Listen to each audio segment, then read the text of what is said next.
प्रसाद। हम जब भगवान को भोग चढ़ाते हैं तो फिर भोग चढ़ने के बाद हमारा चढ़ाया हुआ भोग मतलब कि प्रसाद वैसा का वैसा ही क्यों होता है? उसमें से कुछ कम क्यों नहीं होता है? क्या आपको भी इस प्रश्न का जवाब नहीं पता है? क्या आप भी इस प्रश्न का जवाब जानना चाहते हैं? तो फिर ये कहानी आपके लिए ही है। एक दिन एक लड़के ने क्लास में अपने शिक्षक से प्रश्न पूछा कि गुरुजी, हम भगवान को भोग चढ़ाते हैं तो फिर उस भोग में से भगवान कुछ लेते क्यों नहीं?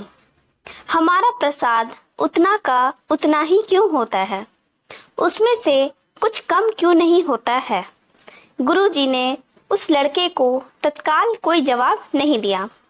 उन्होंने उस बच्चे से कहा कि मैं तुम्हें इसका जवाब कुछ समय के बाद देता हूँ।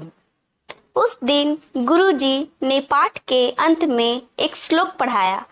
पाठ पूरा करने के बाद गुरुजी ने सभी शिष्यों से कहा कि वे सब पुस्तक में देखकर श्लोक कंठस्थ कर ले। करीब 1 घंटे के बाद गुरु ने प्रश्न करने वाले शिष्य से पूछा कि उसे श्लोक कंठस्थ हुआ कि नहीं। उस शिष्य ने पूरा श्लोक शुद्ध शुद्ध गुरु को सुना दिया।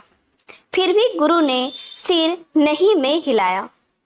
शिष्य ने गुरु से कहा, अगर आप चाहो तो आप पुस्तक देख लो, श्लोक बिल्कुल वैसा ही है जैसा मैंने सुनाया। गुरु ने पुस्तक दिखाते हुए कहा, श्लोक तो पुस्तक में ही है, तो तुम्हें कैसे याद हो गया? शिष्य ने कुछ नहीं कहा। गुरु ने कहा, पुस्तक में जो श्लोक है वह स्थूल रूप में है। तुमने जो श्लोक पढ़ा तो वह सूक्ष्म रूप में तुम्हारे अंदर प्रवेश कर गया। उसी सूक्ष्म रूप में वह तुम्हारे मन में रहता है। इतना ही नहीं, जब तुमने इसको पढ़कर कंठस्थ कर दिया तब भी पुस्तक के स्थूल रूप के श्लोक में कोई कमी नहीं आई।